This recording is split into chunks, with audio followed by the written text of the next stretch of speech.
as a whole has done a tremendous job in terms of treating the COVID patients. And now we're focusing on getting vaccines into people's arms. But I think Nebraska has done a tremendous job in keeping people safe and really limiting the number of deaths that we've had in Nebraska. So thank you. Yeah, thanks, Mike, for sharing that. I appreciate it. I just, my mind went to a military operation when you said incident. That's military language. Well, you know, I'm a military brat. My dad was career Air Force, so yeah. That's your default language. I got you. Yeah. Thanks for everything you're doing. I appreciate it. Thank you. Okay, next we'll move to Roger Nadrikal.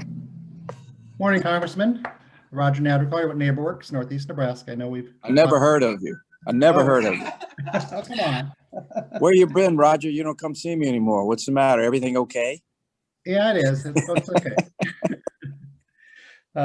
Yeah, it's our annual trip would be March 23rd, but oh, really? Virtually. So yeah, I'm sure I'll be trying to set up a meeting with probably Alan once again to give an update Great. there. Great. But thanks for everything that you do.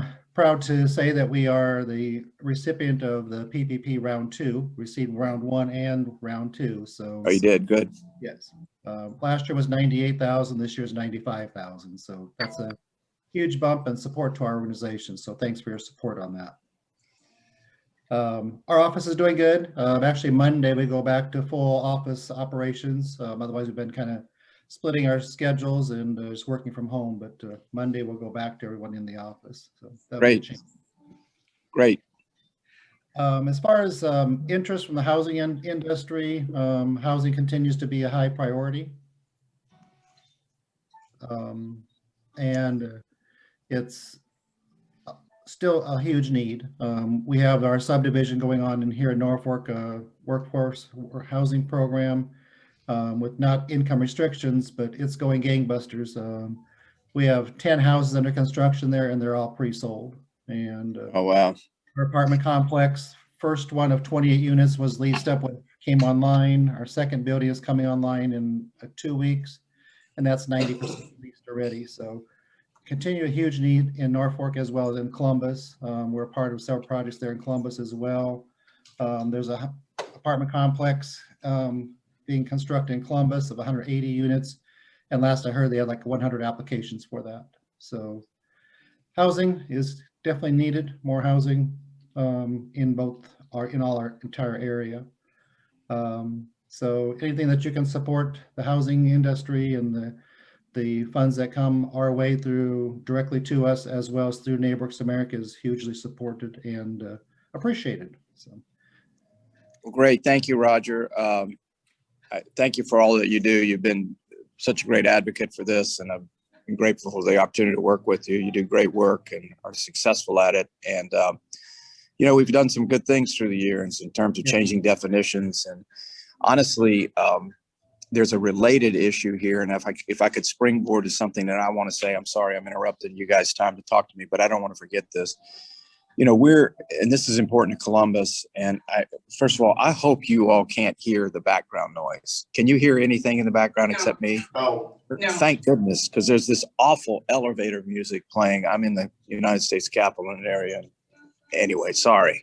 I mean, it is like the prototype stereotypical 70s elevator music. It's terrible. Anyway, and I can't get their attention to turn it on. But we have moved $2 million in the last $2 billion, excuse me, dollars in the last several years into rural broadband. Now, what I did last year was try to say that this is also for communities that are rural in character, similar to what we did on the housing definition, Roger, a few years back. And the next thing that I'm trying to do is to get the definition of the metrics, the measurements of how successful this money is changed. I don't think we even know how to define success in this regard. This has big implications for livability, which includes housing. And every time I walk through this with the chairman, I'm the ranking member of the Ag Subcommittee on Appropriations. So basically, we provide the support mechanism for farmers and ranchers in rural communities, as well as Food and Drug Administration. But when I explain what I mean by the metrics of an ecosystem of livability, well-being, how well are we using this moment, which has been so, as Mike was saying, caused so much suffering in terms of pandemic, but we've actually made a digital leap. But how are we translating that into telehealth and telework opportunities and distance learning opportunities, precision agriculture, e-commerce? But the chairman of the committee, who's a close friend, Sanford Bishop from Georgia, we work very closely together, and although we're on opposite sides of the political aisle, he also says, and impact on housing. So there is a related entity here in terms of how we're leveraging this new dynamic of rural development, which is frankly an old bad word. It's a 100-year-old word, rural development. Nobody knows what it means. I'm trying to move the system to this understanding of an ecosystem of well-being. I get blank stares and funny looks when I say that, but it's really what we're driving toward. And you have a role to play in that regard. And this idea of really aggressive expansion of basically better internet service, it has big implications as it lends itself to that part of well-being, housing. So just to let you know something that we're working on that I just think it situates communities like Columbus and others, particularly in eastern Nebraska, very, very well in terms of advancement of community well-being. Yeah, if there's something I can do to help with that, definitely let me know. So. Okay, great. Thank you. Thank you, Congressman. So we'll move to Tom Pillen. Hey, Tom. Yes. Congressman Tom Pillen, I'm with Nebraska Public Power District. I'm an interested citizen and to hear what was going on in Washington and what's going to happen for Nebraska. Great. Thank you, Tom. Okay. Then Deb Losky. Good morning, everyone. Deb Losky with the Columbus Area Future Fund. I guess I don't have much to report other than, although we went through a pandemic, the Columbus Area Future Fund was successful in completing their $500,000 endowment campaign by December 31st. Impressive. So that puts our endowment fund over $1 million. So over time, that'll grow and we can grant that back into the community of Columbus and the Columbus area. So. Good for you. Good for you. I think this pandemic is a tale of multiple tales. Certain aspects of it is so harsh, obviously, on our healthcare system as it's infected people. But in terms of business, particularly small business, I'm really happy that the PPP program has been so successful in helping so many of you. We worked very hard, obviously, to get the word out and to go business by business, bank by bank, because we were encountering problems.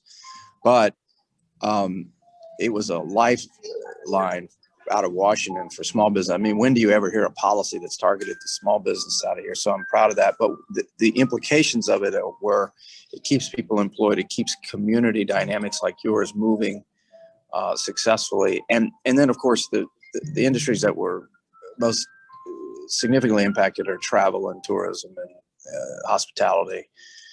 But to hear that you've been able to do good charity work and raise your necessary funds in the midst of all this, that's impressive.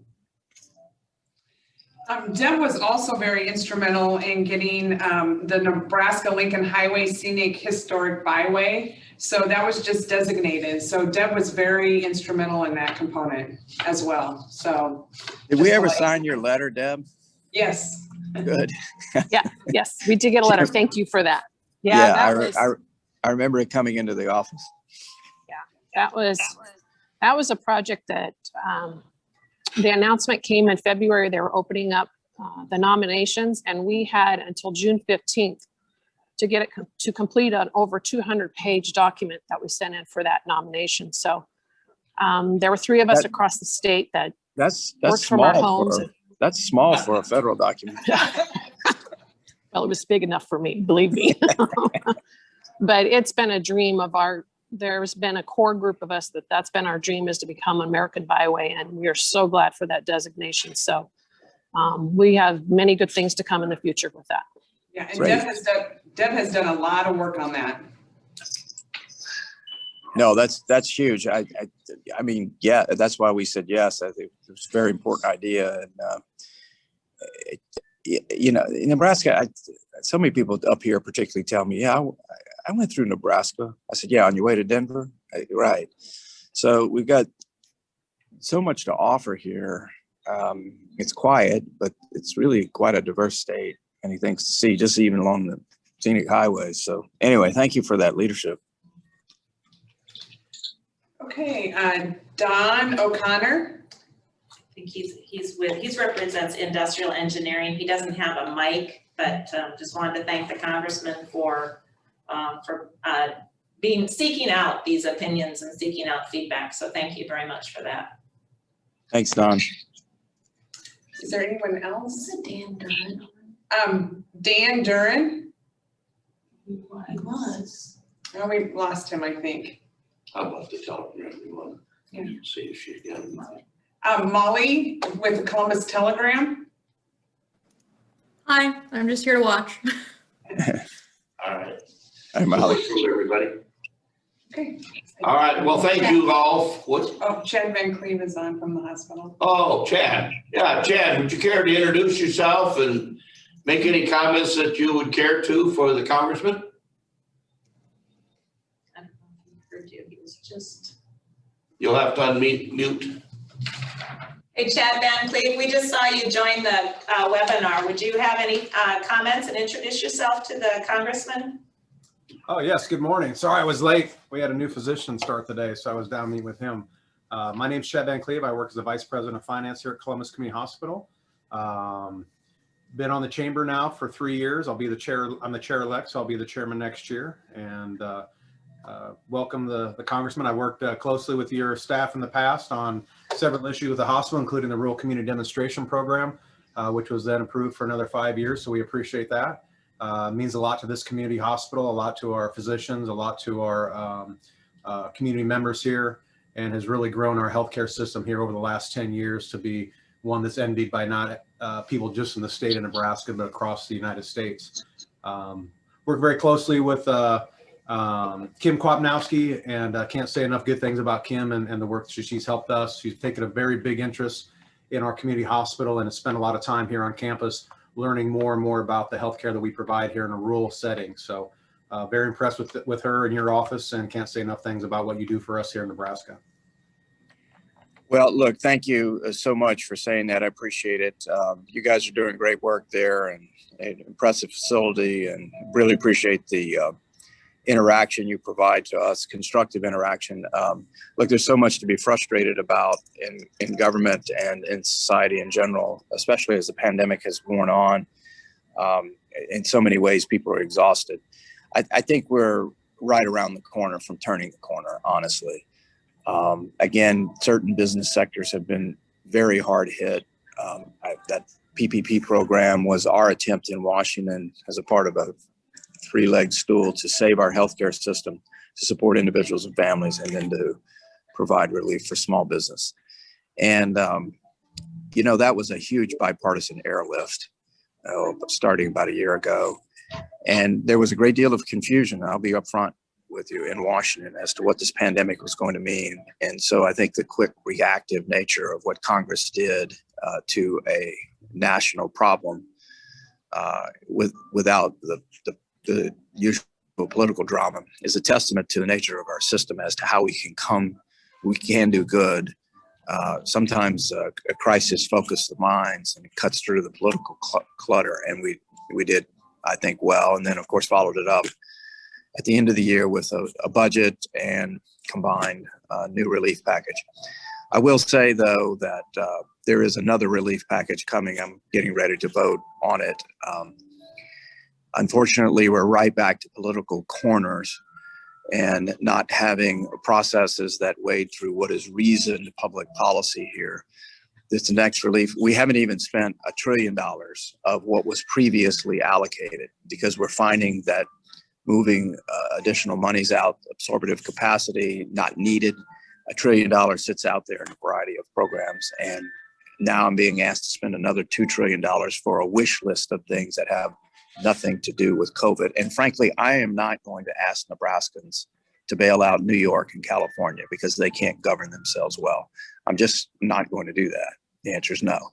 So it doesn't mean that we aren't eager to continue to find reasonable places to correct through government expenditure, the necessary medicinal or mitigation measures to, again, turn the corner on the pandemic through our healthcare system, through our education system, and then for individuals and families and small businesses. But this is a big bailout and a wish list of political projects, and I'm not going to do it. So I hope you understand my reasoning in that regard.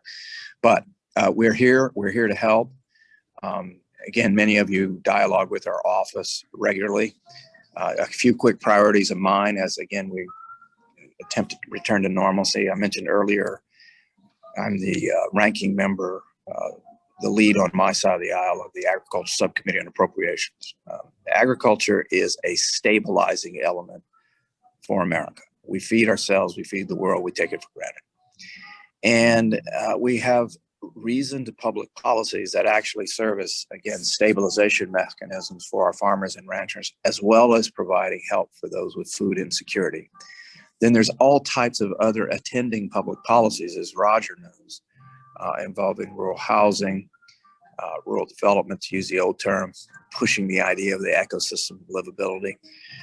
Communities like Columbus, approximately 25,000 people. Look, you've created the dynamics in which it's a great place to live and work and raise a family because of obviously economic drivers, but also a charitable or civic commitment to charity. Deb mentioned the raising funds in the middle of the pandemic. What a gift that you have this solidarity there in Columbus, and people pull together because family life and faith life and civic life and all of those things we don't think of in terms of government policy, nonetheless create the preconditions for successful policy outcomes. And that doesn't happen up here in Washington. It happens back home through Chamber of Commerce work and through the work of many other institutions there. So I want to thank you for that. As we move more into the appropriation season, again, the rural broadband component will be huge as we continue to find the right metrics to use this digital leap that has been cast upon us to advance teleeducation and telework, which again has big implications for a rural community like a rural character community like Columbus, as well as precision agriculture and e-commerce. And many of you, I mean, we're doing it now. We've all adjusted to this Zoom dynamic. And it's interesting to note, and this is anecdotal, but in my own experience, this Zoom dynamic can greatly enhance productivity, can greatly enhance relationships, greatly enhance our ability to use our time wisely while maintaining a conversation and a sense of mission together, if there is a base organization already in place. And this is the distinction I want to talk to you guys about a little bit as businesses. Many of you probably had to go to Zoom. And for us in my own office, it actually has enhanced productivity. And we do this meeting of the entire staff every day. Everybody gets on it. We can actually affirm one another and get help when there's problems. But by gathering in an office, we didn't typically do that. So actually, it's become an enhancement of productivity. However, our mission and our relationships as a community of a political office, of a congressional office, was already set. And this is the big distinction. Zoom exercises existing community already well, but it can't create a new community. And I've found this with some, again, it's anecdotal, with some businesses that their productivity has fallen off. And there's also an age difference here, I'm noticing. For those of us who are a little bit older, using this and doing our own work independent of others is actually quite liberating because you're not distracted so much. But for younger people who need that reinforcement and the batting forth of ideas in the presence of one another, this problem, Zoom doesn't create a community for them, and it might impede productivity. And I'm noticing that as I'm picking up information from businesses. So we've got a great tool here that's going to just reshape the architecture of business as well as commercial real estate moving forward. But a lot of this can be very, very positive as we sort of sort out who needs space, who doesn't need space, how we use space and meetings aggressively and our time together, but also advance our independent missions using this technology through just remote. It has huge, through remote means, it has huge implications for distance learning. Look, we've been using an example out of Columbus where a mother wrote to us and said, I had to go to the school parking lot to try to get Wi-Fi to help my son do his homework. And you hear this over and over again. So again, the idea of a much more robust system of rural broadband interconnectivity that's affordable and using available means so that we do take the next leap in terms of the rural broadband architecture is really important for communities that are rural in character. Secondly, the bigger debates, I'm also on what's called state and foreign operations. We spend a heck of a lot of your money, and it's a lot of times it's misunderstood, but what it does is it helps other people around the world create the conditions for stabilization, alleviate poverty, create goodwill, smart diplomacy, but also humanitarian relief and economic exchange for us. So some investment overseas actually keeps our military out. They tell me, send us in last, do everything you can to prevent conflict. So you've seen some controversy where we pass bills and there's foreign aid embedded in it. Some of it admittedly isn't the best use of money, but at the same time, this is a means by which we create stability and diplomacy and economic well-being elsewhere that benefits us, but also keeps us out of harm's way. It's actually a preventative mechanism. And frankly, we're Americans. We just don't sit around while other people die. It's not who we are. So I play a leadership role in that space as well. I chair the International Conservation Caucus. It's the bigger bipartisan caucus in the Congress. This idea of conservation and protecting pristine ecosystems and healthily harvesting from land is a unifying values proposition of stewardship. Younger people are very attracted to this space. If we want to talk about unity in America, that's where we can go because we have this extraordinary gift of natural resources and amazing productivity on our land, and land that is set aside, if you will, for species protection, as well as the recreational benefit and enjoyment for everyone. So we passed the Great American Outdoors Act last year to, again, revitalize our national park system, but also help the Land and Water Conservation Fund, which helps many small Nebraska communities with recreational opportunity. So these are some of the priority areas we're working on in addition. So listen, we're focused on agricultural security, healthcare security, and national security. And there's lots of implications from all of those spaces. But I think obviously some of you know that our healthcare initiatives are designed to do place-based strategies that have huge implications for our entire system so that we're improving healthcare outcomes, lowering costs, and protecting vulnerable people. I have very dedicated and smart staff in this space. I've got a background in economics myself. And actually, Mike, you might be interested to know, I almost went to med school and I decided not to do that because I woke up one day and had an epiphany. I don't like science. And so I finished in economics, but all that background in science, particularly health science, comes in handy now as we're looking at the economics of the healthcare system so that, again, the goal of how do we improve health while saving funds and protecting the vulnerable. So those are some of the key areas we're working on. And let me just commend Kim Kwapnowski before I go. She's an incredible member of your community, incredible member of our staff. You know, we have a little joke, a little meme that runs around our staff. Why can't you be more like Kim? Is what we say to one another.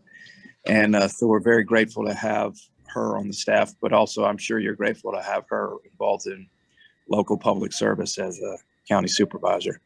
So anyway, you guys, you hear some buzzing in the background. That means the clock's ticking and I've got to go cast some votes here. But I appreciate all that you're doing. Thanks for the kind comments as well, Chad. Welcome your new doc. Where's that new doc from? He's from Beatrice, Nebraska, Dr. Oren. He just finished his residency. He started on 2 days ago. This is his third day. We had his welcome breakfast this morning, so we're excited. Dr. Ernst, who's been an icon in our community as a general surgeon, is retiring after dedicated years of service. Probably not going to, he's one of those quintessential physicians that you'll you'll never replace, but we're excited about the future with Dr. Orrin, and definitely somebody, kept him here in Nebraska. I think that's nice as well. And we're looking forward to his future here. So I do want to share with you just real quick. You mentioned, and I totally, from a personal level, I know a lot of our staff here and our leadership agree that Nebraska did what was right during the pandemic, but we're not trying to shut down our state in terms of what you see at a lot of these restrictions in a lot of your Democrat-controlled states. And from a hospital standpoint, we did lose about $8.3 million in net revenues, patient revenues. We had about $2 million of expenses from staffing to supplies for COVID related. But I'll just let you know that the HHS stimulus bill that was provided through the CARES Act that you had voted for provided $9.5 million to our hospitals. So now that we're coming out of the COVID virus, we're having vaccinations here in our community and across Nebraska, United States. I feel that, and there's still stimulus funds available from that original CARES Act. Right. And so again, I would agree with you that, and I serve as a treasurer for a local church. The PPP money was instrumental. That we worked closely with the YMCA here, who another nonprofit. That PPP money kept them afloat and their staff employed. They did qualify for the second version of that. And so I believe that the funding that was made available through the CARES Act has provided that lifeline. I think there's some more focused efforts for the remaining money on those businesses that are maybe more in the retail and the service industry and the food and beverage and so forth, and keeping those businesses. But this bill that's trying to be passed right now, like you said, it's a Christmas tree. It's a lot of ornaments in there for special interests. And I applaud you as representation of a Nebraskan myself. I applaud you for standing up and saying, no, we're not gonna lay this on the backs of our kids and our grandkids just because for political favors. And that's what this looks like to me. So, but I just want to let you know, that we're doing fine right now. Okay.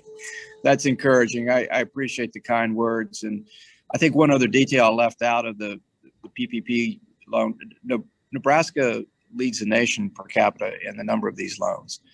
And, it's an odd thing to kind of celebrate, but I'm not celebrating it because again, we don't want to go through a trauma like this. But for us to be in a position, because we have vibrant chambers of commerce, a integrated local community banking system, small business associations.